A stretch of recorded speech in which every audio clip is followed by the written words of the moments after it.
Welcome to People and Profit, where we look at how business shapes our world. I'm Stephen Carroll. Coming up, why a more inward-looking America under Donald Trump could pose the greatest risk to the world in 2017.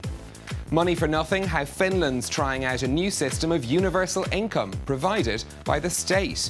And cheers to the City of Light, far from the vineyards of Bordeaux, will take you to a winery that's in the heart of Paris.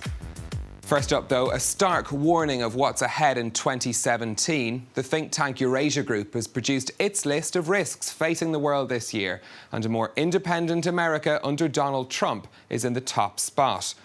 The report says the world could be left without a leader if the United States retreats from the international stage.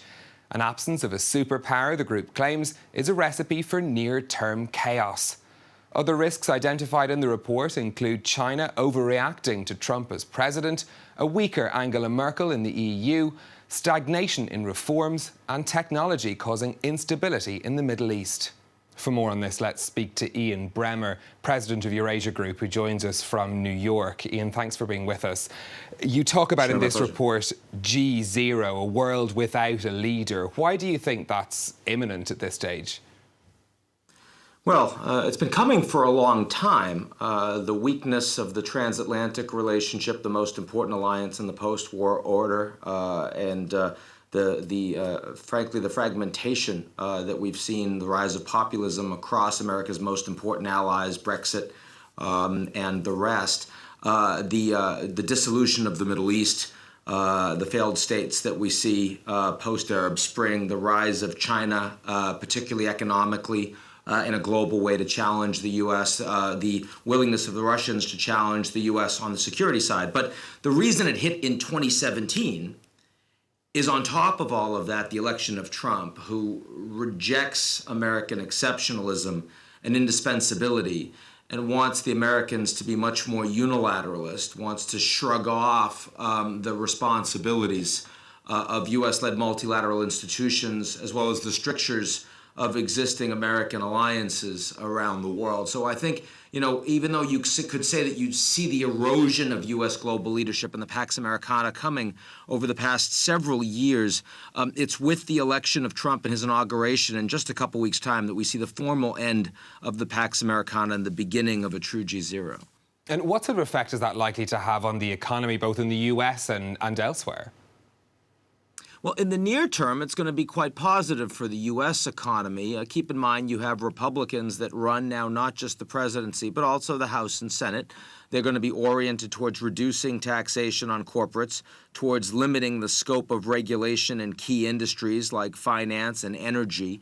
And they'll also be focused on privatizations of U.S. public sector infrastructure and some investment in additional infrastructure that's badly needed across the U.S. You put all of that together with Trump using his bully pulpit to tell companies like Ford, like General Motors, like Boeing, like Carrier, that they need to open more jobs in the United States. That is going to lead to more growth in the U.S., and it's why the U.S. equity markets presently are at record highs near 20,000. But this is going to be a challenge to American globalization. Americanization and globalization used to be the same thing.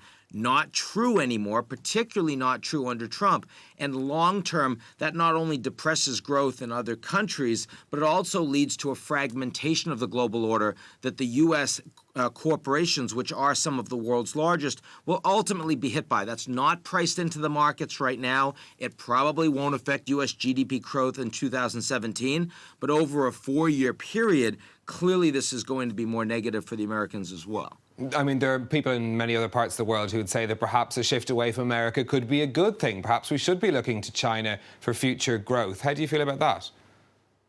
Look, I think that the absence of leadership is the problem, right? So if the United States doesn't want to lead on climate and somebody else does, that would be better than nobody leading it. The problem is, of course, if the United States isn't going to be the global policeman in the Middle East, the Chinese have no capability or wherewithal to do so.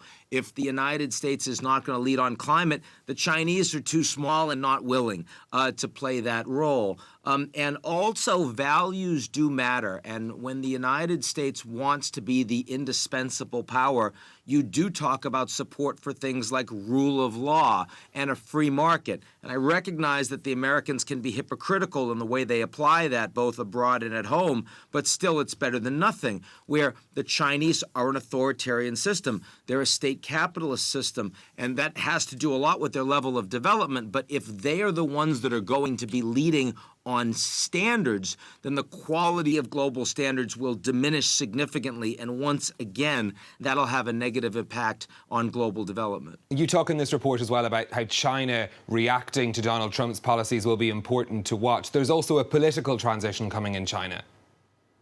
Yes, there is. And, we have to recognize that as much as Trump wants to put some points on the board by showing he's a tough guy, he's not going to let China walk all over him. So he takes the call from the Taiwanese president. He openly questions the one China policy. He points the finger at China on North Korea and on tax and on IP. All of these are things that one can understand why a new president might want to do them. But 2 points here. First of all, if you want to move in that direction, you would think you'd want to align American allies in the region with the U.S. to have a common front.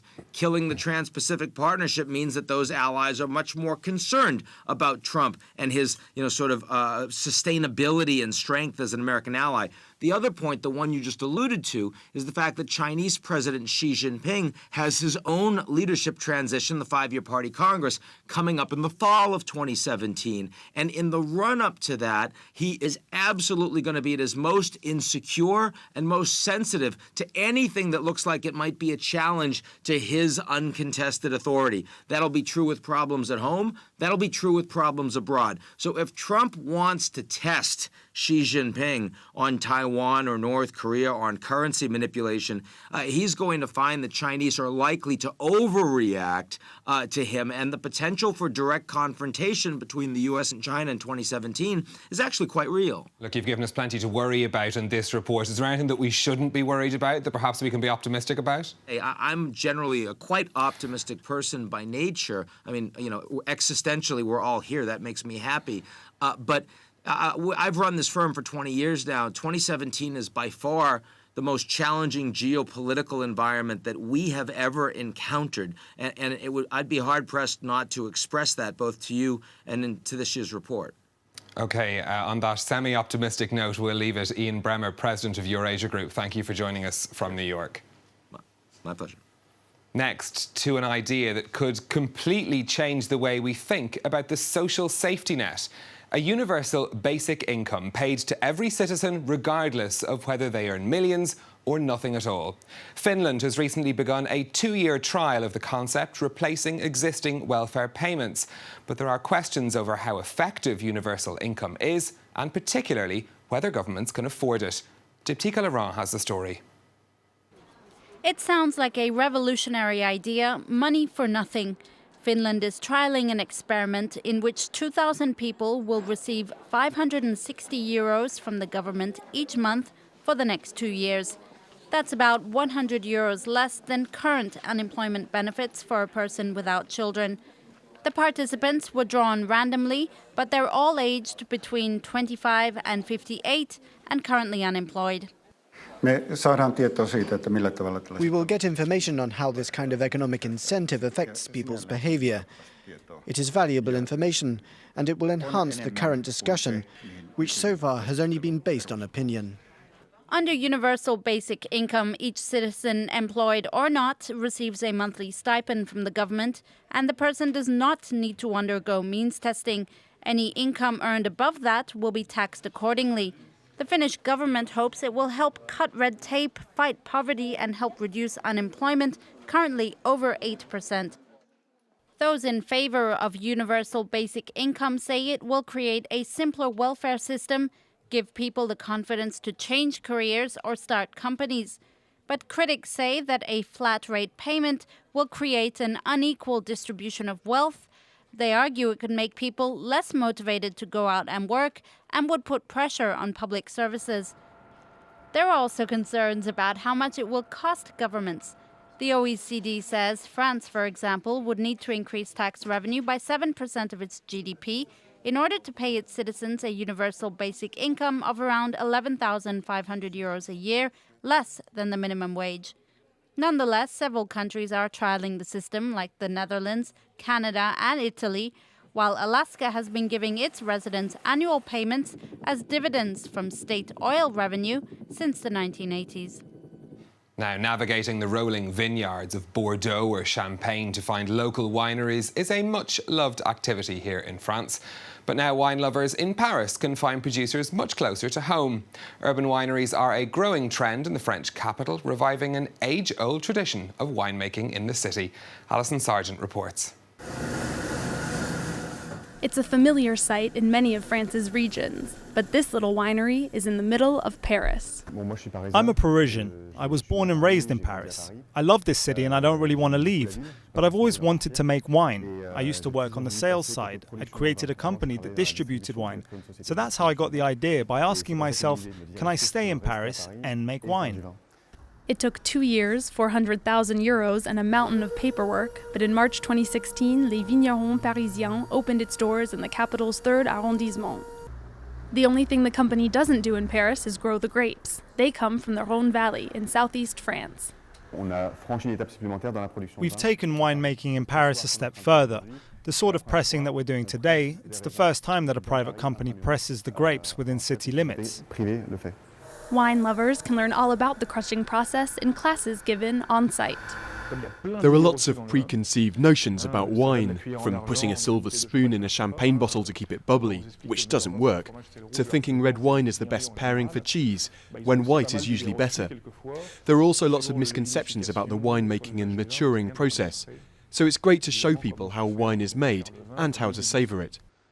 Bottles cost between 14 and 20 euros. The company hopes to produce about 30,000 by the coming spring. But with Parisians consuming nearly 700 million bottles every year, that may not be enough to quench the French capital's thirst. And on that slightly thirsty note, we'll leave it for this week's People in Profit. If you have any thoughts on the stories that we've been covering, get in touch on Facebook at France 24 Business, or you can tweet me at NewStephen. Until next time, thanks for watching.